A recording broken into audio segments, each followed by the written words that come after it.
ସକାଳର ସବୁ ନିତ୍ୟକର୍ମ ସାରି ଏବେ ଚାଲିଲି ରୋଷେଇ ଘରକୁ କିଛି ବନେଇବା ପାଇଁ। କାଲିଠୁ ମୁଁ ଭାବିକି ରଖିଛି ଯେ ଆଜି କ'ଣ ମୁଁ ବନେଇବି।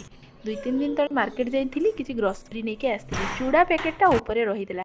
ଡବା ଭିତରେ ରଖୁ ରଖୁ ଭାବିଲି ଯେ କାଲିକି ମୁଁ ଚୁଡ଼ାରେ ଗୋଟେ କିଛି ଆଇଟମ୍ କରିବି। ତ ସେଥିପାଇଁ ଆଜି ମୁଁ ରୋଷେଇ ଘରକୁ ଯେତେବେଳେ ଆସିଲି ତ ଚୁଡ଼ା ଡବାଟା ବାହାର କରି ଆଣିଲି। ଚୁଡ଼ାର ଗୋଟେ ବହୁତ ସୁନ୍ଦର ରେସିପି ଆପଣମାନଙ୍କ ସାଙ୍ଗରେ ସେୟାର କରିବି, ଯେଉଁଟାକି ବହୁତ ହି କମ୍ ତେଲରେ ବନିବ। ଥମ୍ବନେଲ୍ ଦେଖି ତ ଆପଣ ଜାଣିସାରିଥିବେ, ଟାଇଟଲ୍ ଦେଖି, ଯେ ମୋର କେବଳ ଗୋଟିଏ ଚାମଚର ଆଜିର ଏଇ ଚୁଡ଼ା ରେସିପି ବନେଇବି। ବିଶ୍ୱାସ କରନ୍ତୁ, ଯେତେବେଳେ ଏଇଟା ବନିଯିବ ଆପଣ ଖାଇବେ କିମ୍ବା ଅନ୍ୟ କାହାକୁ ଖାଇବା ପାଇଁ ଦେବେ, କେହି ବି କହିବେନି ଯେ ଏଇଟା ଗୋଟେ ଚାମଚ ତେଲରେ ବନିଛି। ଚୁଡ଼ାର ଏଇ ରେସିପିଟା ପାଇଁ ପତଳା ଚୁଡ଼ା ନେବା ପାଇଁ ପଡ଼ିବ। ମାର୍କେଟରେ ବିଭିନ୍ନ ପ୍ରକାରର ଚୁଡ଼ା ଆସେ, କିନ୍ତୁ ଗୋଟେ ଚୁଡ଼ା ବହୁତ ପତଳା ଆସେ, ଯେଉଁଟାକି କାଗଜ ପରି ପତଳା, ହାତକୁ ବହୁତ ହାଲକା ଲାଗେ। ସେଇ ଚୁଡ଼ାଟା ନେବେ। ମୋଟା ଚୁଡ଼ାଟା ନେଲେ ଏଇ ସ୍ନାକ୍ସ ରେସିପିଟା ଭଲସେ ବନିବନି, ତ ସେଥିପାଇଁ ସେ ହାଲକା ଆଉ ପତଳା ଚୁଡ଼ାଟାକୁ ନେବେ। ପତଳା ଚୁଡ଼ାଟାକୁ ନେଇ ସାରିଲା ପରେ ମୁଁ ତାକୁ ଏଇଠି ବହୁତ ଭଲ ଭାବେ ସଫା କରିନେଲି। ତାର ଯେଉଁ ଯାହା ବି ଥାଏ, ତୁଷ ଥାଏ, ଆଉ ଯାହା ବି ଗୁଣ୍ଡ ଥାଏ, ତାକୁ ଭଲ ଭାବେ ପରିଷ୍କାର କରି ନେଇ ସାରିଲା ପରେ ଚୁଡ଼ାଟାକୁ ଏଇଠି ମୁଁ ପାଖାପାଖି 5 ମିନିଟ୍ ମିଡ଼ିୟମ୍ ଫ୍ଲେମ୍ରେ ତାକୁ ଫ୍ରାଏ କରିନେବି, ଯେତେ ପର୍ଯ୍ୟନ୍ତ ଚୁଡ଼ାଟା ପୁରା କୁରକୁରା ଆଉ ମୁସମୁସିଆ ନ ହେଇଥିବ। ହାତ ଉପରେ ମୋର ଏଇ ଚିହ୍ନଟା ଆପଣ ଦେଖି ଭାବୁଥିବେ ଯେ ହାତ ଉପରେ ମୋର କ'ଣ ହେଇଛି। ଆକ୍ଚୁଆଲି 2 ଦିନ ତଳେ ମୁଁ ମାଛ ଭାଜୁଥିଲି, ତ ସେଇ ମାଛର ତେଲ ଚିଟକା ପଡ଼ିକି ମୋ ହାତ ଉପରେ ଫୁଟକା ହେଇଯାଇଛି। ତ ସେଥିପାଇଁ ଟିକେ ହାତର ଏଇ ଦାଗ ଗୁଡ଼ା ଆସିଯାଇଛି। ଚୁଡ଼ାଟା ଏଇଠି ବହୁତ ଭଲ ଭାବେ ଫ୍ରାଏ ହେଇଗଲାଣି। ଏବେ 1 ଚାମଚ ତେଲ ନେବା। ଦେଖନ୍ତୁ ତେଲ ଟିକେ ଅଧିକ ହେଇଗଲା, ତ ସେଥିପାଇଁ ମୁଁ ବାହାର କରିନେଲି। ଠିକ୍ 1 ଚାମଚ ତେଲ ଦେଲି।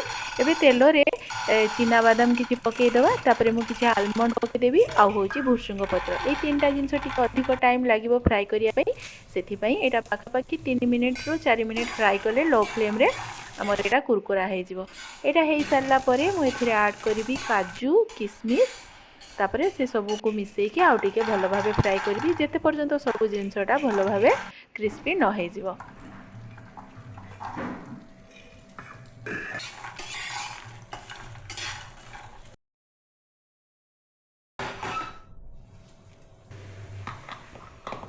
ଚୁଡ଼ା ମିଶାଇବା ପୂର୍ବରୁ ଆମେ ଏଥିରେ ମସଲା ପକାଇବା, କାହିଁକିନା ମସଲାଟା ଏଇସବୁ ଡ୍ରାଏ ଫ୍ରୁଟ୍ସ ଆଉ ବାଦାମ ମଞ୍ଜିରେ ବହୁତ ଭଲ ଭାବେ କଟ୍ ହେଇଯିବ। ତାପରେ ସ୍ନାକ୍ସଟା ଆମର ଭଲ ଲାଗିବ। ତ ମସଲାରେ ମୁଁ ପକାଇଲି ବିଟ୍ ଲୁଣ, ଯେଉଁଟାକି ଆମର ବ୍ଲାକ୍ ସଲ୍ଟ, ଆଉ ପକାଇଲି ଏଇଠି 1 ଚାମଚ ଚାଟ୍ ମସଲା, 1 ଚାମଚ ଜିରା ପାଉଡ଼ର, 1 ଚାମଚ ଲଙ୍କାଗୁଣ୍ଡ ପାଉଡ଼ର। ଏସବୁକୁ ପକାଇ ସାରିଲା ପରେ ମୁଁ ଆକୁ ଭଲ ଭାବେ ଗୋଳେଇ ଦେବି। ତାପରେ ପକାଇବି ଅଳ୍ପ ଟିକେ ହଳଦୀ, କଲର୍ଟା ଏଥିରେ ଭଲ ଆସିବ। ତ ହାଫ୍ ଟିସ୍ପୁନ୍ ହଳଦୀ ମଧ୍ୟ ସାଙ୍ଗରେ ପକାଇକି ପାଖାପାଖି 30 ସେକେଣ୍ଡ ଆମେ ଏଟାକୁ ଫ୍ରାଏ କରିବା। ତାପରେ ଯେଉଁ ଚୁଡ଼ାଟାକୁ ଆମେ ଭାଜିକି ଏଠି ରଖିଛୁ ତାକୁ ଲାଷ୍ଟରେ ମିଶାଇବା। ବହୁତ ହି ହାଲକା ହାଲକା କରିକି ଆକୁ ଆମେ ମିଶାଇବା, କାହିଁକିନା ଚୁଡ଼ାଟା ବହୁତ ହାଲକା ଅଛି। ଯଦି ଆମେ ଜୋର ଜୋରରେ ମିଶାଇବା ତାହେଲେ ଚୁଡ଼ାଟା ଭାଙ୍ଗିକି ଗୁଣ୍ଡ ହେଇଯିବ, କାହିଁକିନା ଚୁଡ଼ାଟା ବହୁତ କ୍ରିସ୍ପି ବନିଯାଇଛି। ବାସ୍, ଏବେ ଆକୁ ଆମେ ସମସ୍ତଙ୍କୁ ଭଲ ଭାବରେ ମିଶାଇ ଦେବା। ମିଶାଇ ସାରିଲା ପରେ ଚୁଡ଼ାର এই ସ୍ନାକ୍ସ ରେସିପିଟା ଆମର ବନିକି ତୈୟାର ହେଇଗଲା। ଆପଣ ଆକୁ ପିଲାମାନଙ୍କୁ, ଛୋଟଠୁ ବଡ଼ ପିଲାମାନଙ୍କ ପର୍ଯ୍ୟନ୍ତ ସମସ୍ତଙ୍କୁ ଆକୁ ଟିଫିନ୍ ବକ୍ସରେ ଦେଇପାରିବେ। ଯଦି ସକାଳେ ଆପଣ ଆକୁ ବ୍ରେକଫାଷ୍ଟରେ ବି ଖାଉଛନ୍ତି, ତାହେଲେ ବି ଆପଣ ଏଇଟାର ପେଟ ପୁରା ଭରିଯିବ। ଆପଣ ଏହାକୁ ଇଭିନିଂର ସ୍ନାକ୍ସ ହିସାବରେ ନେଇପାରିବେ। ଏହାକୁ ଆପଣ ଡବାରେ ଯଦି ବନ୍ଦ କରିକି, ଏୟାରଟାଇଟ୍ ଡବାରେ ବନ୍ଦ କରିକି ରଖିବେ, ମାସେ ପର୍ଯ୍ୟନ୍ତ ରହିବ, କିଛି ବି ଖରାପ ହେବନି। ସନ୍ଧ୍ୟାରେ ଯଦି କୌଣସି ଗେଷ୍ଟ ଆସୁଛନ୍ତି ତାଙ୍କୁ ମଧ୍ୟ ଚା ସହିତ ଦେଇପାରିବେ। ଏବେ ତ ଗରମ ଦିନ ଛୁଟି ପଡ଼ିଛି, ଆପଣ ଯଦି କୁଆଡ଼େ ବୁଲିବା ପାଇଁ ଯାଉଛନ୍ତି, ଆକୁ ଡବାରେ ପ୍ୟାକ୍ କରିକି ନେଇପାରିବେ। ଆରାମର 8ରୁ 10 ଦିନ ପର୍ଯ୍ୟନ୍ତ ଏଇଟା ଆପଣଙ୍କ ସହିତ ରହିଲେ ଆପଣଙ୍କର ଗୋଟେ ଭଲ ହେଲ୍ଦି ସ୍ନାକ୍ସ ରେସିପି ଆପଣ ଆକୁ କ୍ୟାରି କରିପାରିବେ। ଯେହେତୁ ମୁଁ ଆଜି ଏଟାକୁ ବ୍ରେକଫାଷ୍ଟରେ ନେଉଛି, ତ ୟା ସହିତ ଚାର କମ୍ବିନେସନଟା ବହୁତ ବଢ଼ିଆ ଲାଗିବ।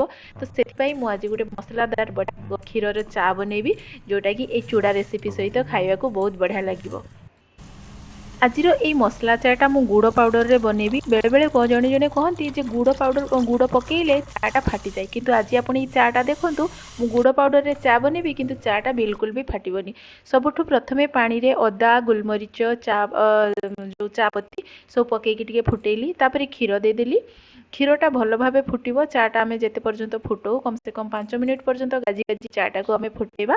ତାପରେ ଗ୍ୟାସଟା ବନ୍ଦ କରିସାରିଲା ପରେ ମୁଁ ଏଥିରେ ଗୁଡ଼ ପାଉଡ଼ର ଆଡ଼୍ କରିଦେବି। ଯେତେ ଆପଣ ମିଠା ପସନ୍ଦ କରନ୍ତି ସେଇ ହିସାବରେ ଆପଣ ଏଥିରେ ଗୁଡ଼ ପାଉଡ଼ର ଆଡ଼୍ କରିଦେଲି।